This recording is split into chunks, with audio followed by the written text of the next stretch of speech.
Welcome again to another Curator's Chat here at Behringer-Crawford. I'm Jason French, Curator of Collections.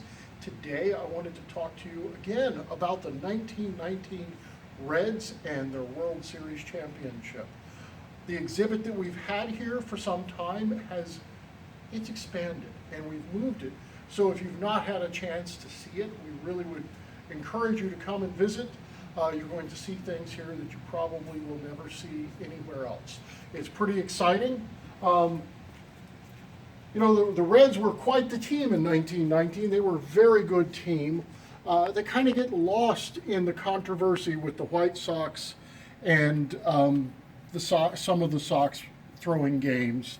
But the Reds were a fabulous team, a team that had been kind of built by a man named Christy Matheson, who was the manager of the team, and then he goes off in World War I and ends up injured because of a gas attack, and he's not managing the team in 1919, but Pat Moran is. In these cases, you're going to see things like this full panorama, which was a fold-out of all the players that played that year, and also you'll see, because often when you were a kid in 1919, you get the panorama and you cut the cards out separately. So also in this case, there's many of the cards that were cut out of the panorama in it. But this exhibit is not just the Reds, and it's not just dealing with the time in 1919, but it also talks how we looked at it later. We have a case here that's really about the movie 8 Men Out that came out several years back, and we've got baseball cards from that. And then we also have cards from the White Sox from the period as well. And starting in this case, you're going to see things that you may not see collected together really anywhere else. And that's, you're starting to see signatures of men who played in the 1919 World Series. In this case here, you see signatures of some of the White Sox that played. But you also see baseball cards of Comiskey, who was the owner of the White Sox.